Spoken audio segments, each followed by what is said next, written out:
Hi friends, welcome to Renna சமையல். இன்றைக்கி என்ன சமையல் பார்க்க போகிறோன்னா, ரொம்ப சுவையான ஹெல்த்தியான உதிரியான கோதுமை சேமியா கிச்சடி கூடவே தக்காளி தொக்கு தான் பார்க்க போகிறோம். ரெண்டுமே ரொம்ப சுவையாக இருக்கும். எளிமையான முறையில் ரொம்ப சுவையாக செஞ்சிடலாம். அந்த சுவையான உதிரியான கோதுமை சேமியா கிச்சடி தக்காளி தொக்கு எப்படி செய்கிறதுன்னு வாங்க பார்த்துடலாம். கோதுமை சேமியா பண்ணுறதுக்கு அடுப்பில் தண்ணி வச்சுருந்தேன். தண்ணி நல்லா கொதிக்க ஆரம்பிச்சிருச்சு. ஒரு முறை தண்ணியில் அலசிட்டு நான் கோதுமை சேமியா எடுத்திருக்கேன். இதை இந்த மாதிரி ஒரு ஸ்டீம் பண்ணுற ஒரு பாத்திரத்தில் வச்சு ஒரு மூடி போட்டு ஒரு 10 நிமிஷத்துக்கு வேக விடலாம்.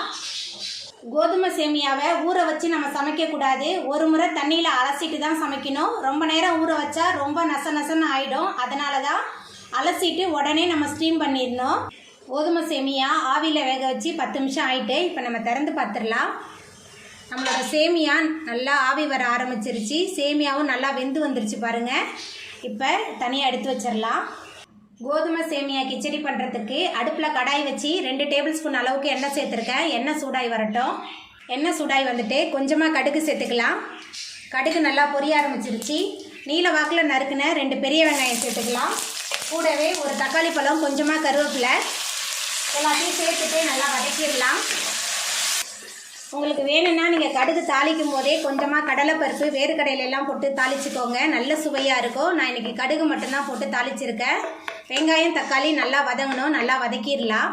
வெங்காயம் தக்காளி நல்லா வதங்கிருச்சு. இன்றைக்கி நான் காரத்துக்கு 2 பச்சை மிளகாய் தான் சேர்க்குறேன். உங்களுக்கு வேணும்னா நீங்கள் நிறையா சேர்த்துக்கோங்க. நான் 2 தான் சேர்க்குறேன். பச்சை மிளகாய் சேர்த்துட்டு நல்லா வதக்கி விட்டுறலாம்.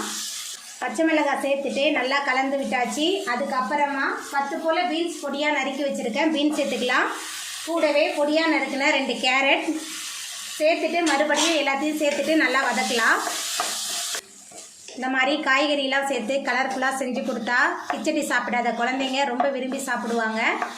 காய் சேர்த்துட்டு நல்லா கலந்து விட்டு வதக்கியாச்சு. இப்போ இதில் கிச்சடிக்கு தேவையான அளவுக்கு உப்பு சேர்த்துக்கலாம். அதுக்கப்புறமா கொஞ்சமாக மஞ்சள்தூள் எல்லாத்தையும் சேர்த்துட்டு மறுபடியும் நல்லா கலந்து விட்டு வதக்கலாம். உப்பு மஞ்சத்தூள்லாம் சேர்த்துட்டு நல்லா கலந்து விட்டாச்சு. இப்போ இதில் கேரட் பீன்ஸ் வேகிறதுக்கு தேவையான அளவுக்கு தண்ணி சேர்த்துக்கலாம். தண்ணி சேர்த்துட்டு நல்லா கலந்து விட்டுடலாம்.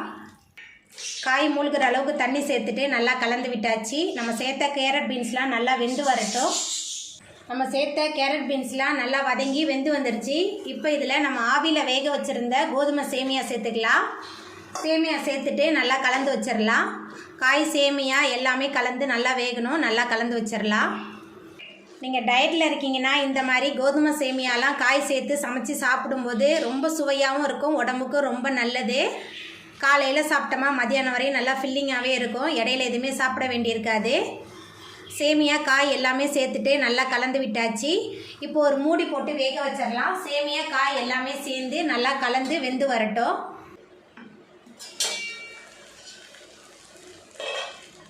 நம்ம சேர்த்த சேமியா காய் எல்லாமே சேர்ந்து நல்லா கலந்து வதங்கிருச்சு. ரொம்ப சுவையான ரொம்ப உதிரியான சூப்பரான கோதுமை சேமியா ரெடி ஆகிட்டு இப்போ நம்ம கலந்து விட்டுட்டு அடுப்பு ஆஃப் பண்ணிடலாம்.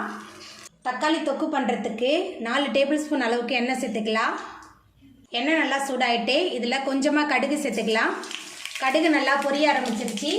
25 பூண்டு பல் சேர்த்துக்கலாம். பூண்டு பல் சேர்த்துட்டு நல்லா வதக்கி விட்டுறலாம். தக்காளி தொக்குக்கெல்லாம் எண்ணெய் அதிகமாக சேர்த்தாதான் ரொம்ப நாளைக்கு வச்சு சாப்பிட்றதுக்கு நல்ல சுவையாக இருக்கும். அதே போல் பூண்டெல்லாம் அதிகமாக சேர்த்து செய்யும்போது தக்காளி தொக்கு நல்ல சுவையாக இருக்கும். நல்லா வதக்கிடலாம். பூண்டு நல்லா வதங்கி வந்துருச்சு பாருங்கள். நல்லா கலர் மாதிரி வந்துருச்சு. இந்த அளவுக்கு நல்லா வதங்கி வரணும். அதுக்கப்புறமா 3 காஞ்ச மிளகாய் கிள்ளி வச்சுருக்கேன். காஞ்ச மிளகாய் சேர்த்துக்கலாம். கூடவே கொஞ்சமாக கருவேப்பிலை எல்லாத்தையும் சேர்த்துட்டு மறுபடியும் நல்லா கலந்து விட்டுடலாம். காய்ந்த மிளகாய் கருவேப்பிலையெல்லாம் சேர்த்துட்டு நல்லா கலந்தாச்சு. மிக்ஸி ஜாரில் சேர்த்து அரைச்சி வச்ச 7 தக்காளி பழம் சேர்த்துக்கலாம். கூடவே கொஞ்சமாக மஞ்சத்தூள் சேர்த்துட்டு நல்லா கலந்து விட்டுறலாம்.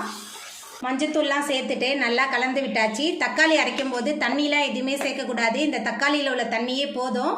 அதுக்கப்புறமா தனி மிளகாய்த்தூள் 3 டேபிள் ஸ்பூன் எடுத்திருக்கேன். உங்களுக்கு காரத்துக்கு தகுந்த மாதிரி எடுத்துக்கோங்க. அதுக்கப்புறமா கல்லுப்பு எல்லாத்தையும் சேர்த்துட்டு மறுபடியும் நல்லா கலந்து விட்டுடலாம். இந்த தக்காளி தொக்குக்கு புளியெலாம் எதுவுமே சேர்க்க வேணாம். எல்லாத்தையும் சேர்த்துட்டு நல்லா கலந்து விட்டாச்சு. அடுப்பை மிதமான தணலில் வச்சு ஒரு 10 நிமிஷத்துக்கு நல்லா கொதிக்க விடலாம். எல்லாம் சேர்ந்து நல்லா கொதித்து எண்ணெயெல்லாம் பிரிஞ்சு வரட்டும். தக்காளி எல்லாம் நல்லா வதங்கி எண்ணெயெல்லாம் பிரிஞ்சு வர ஆரம்பிச்சிருச்சு. கடைசியாக கொஞ்சமாக பெருங்காயத்தூள் சேர்த்துக்கலாம்.